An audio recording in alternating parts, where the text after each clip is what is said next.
Hi, I'm Al, and I cut rocks. But not right now, because Big Saw has been having trouble for a little while. That's probably why I haven't put out a lot of long-form videos, and most of them sucked.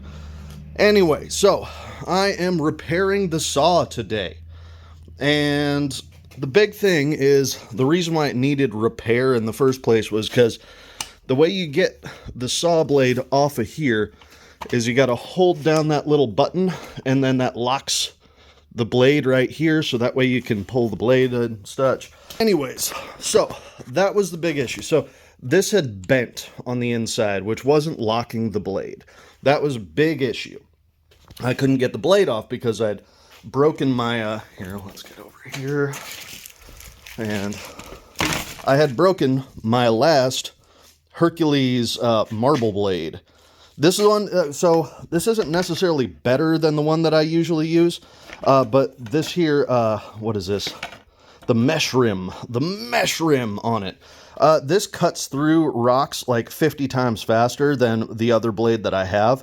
Anyway, so I needed to put this guy back on there, and I couldn't lock the blade to do it.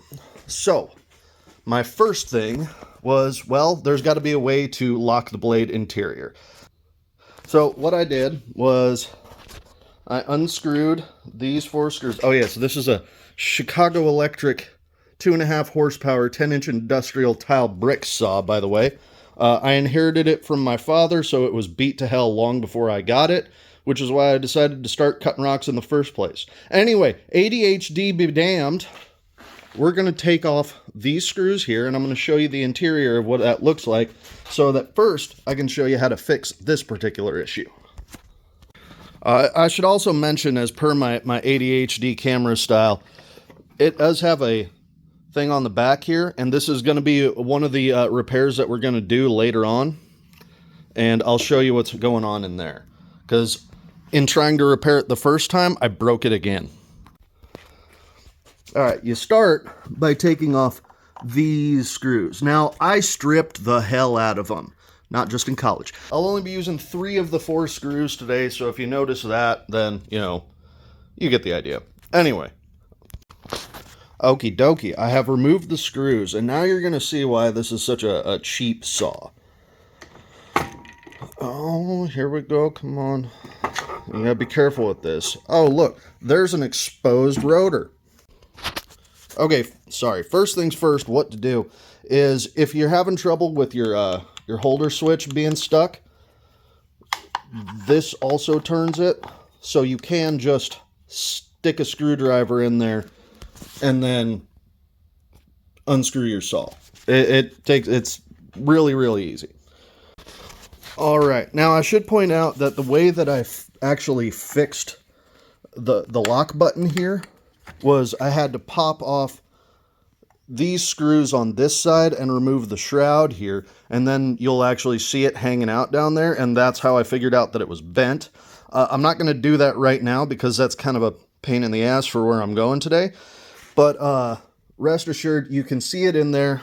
It's a tiny little metal little clip that locks into the side of the oh, whatever, this shaft or whatever right here, and so you can just bend it back into shape if that's the problem.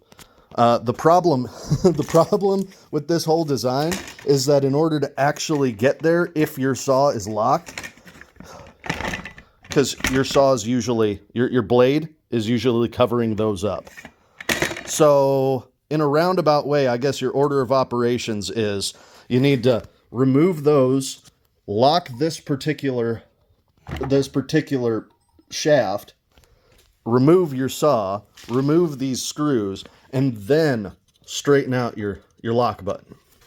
Anywho, all right, so this is what I did. So when I was fixing my saw, so I got there, I put the new saw blade on, and then, like a fool, it's very hard to see. Well, here, like a fool, I just didn't worry about the fact that these had springs in them, and I just kind of shoved the rotor back down into the stator, and then I turned it on, and as you can see, it didn't work out too well. Now, what we have are $20 from Amazon. We have replacement parts. So first things first, I'm going to end up putting these back in here, so that way it can actually turn again. And then we're going to be real careful putting it on this time, so that way it actually fixes it. All right, there, in there. Okay, now near as I can tell, these aren't exactly particular about up or down. Oh yeah, we're unplugged, by the way. Don't poke bare electrical parts on a motor with just no matter how good and insulated your electrical screwdriver is, because, well, you know what? Do whatever you want. I'm just going to tell you that's probably a stupid idea. Anyway, put this back on here. And because I can't find my flathead, we're using a little razor. I would use a coin, but those don't exist anymore. Not too good. Okay, so see how it's... I can barely see that. All right. Kind of hard to see there, but it's poking out. It's got a... Let's see if I can... Yeah. So the mistake that I made when I tried to repair this the first time was that I didn't realize that there was this whole screw thing going on, and I just sort of jammed the rotor down into the stator thinking it would seat, because there's like a little seat right there. Anyway, all right. Let's do the other side. All right. And really, there doesn't seem to be an up or down, so we're just going to poke her in there right like that.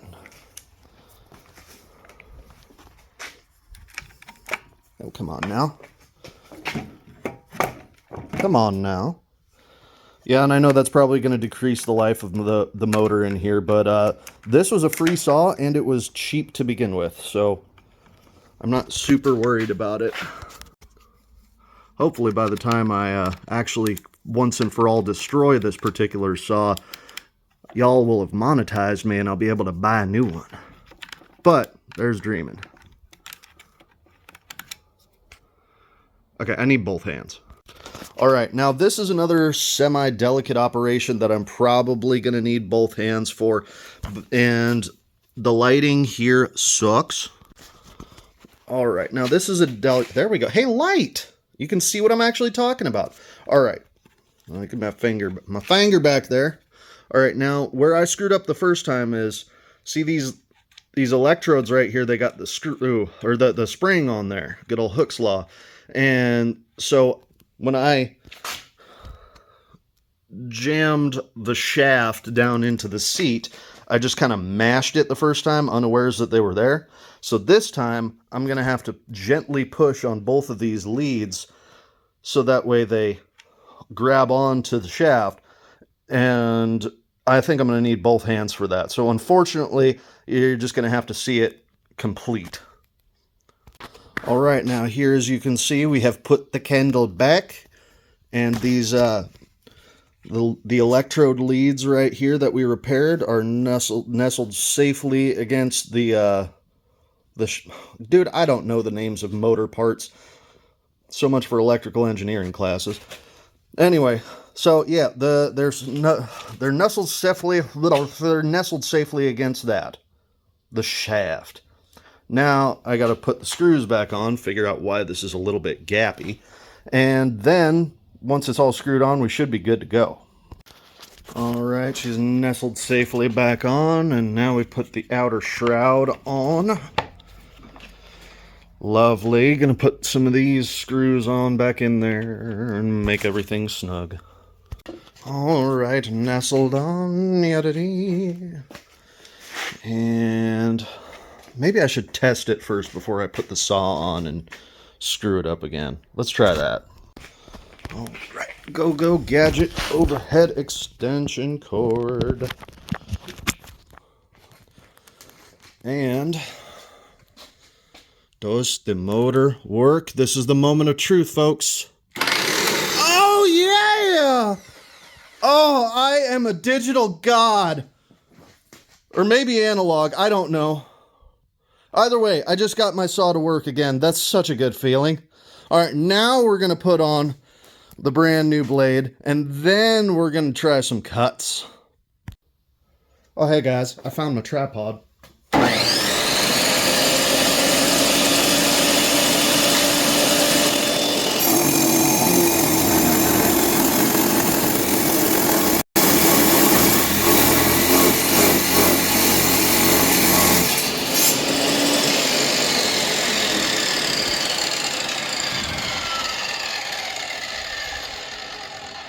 Nothing special, a lot of the blue paint rubbed off on here, but it's a big fat slab, and it works, and it went fast.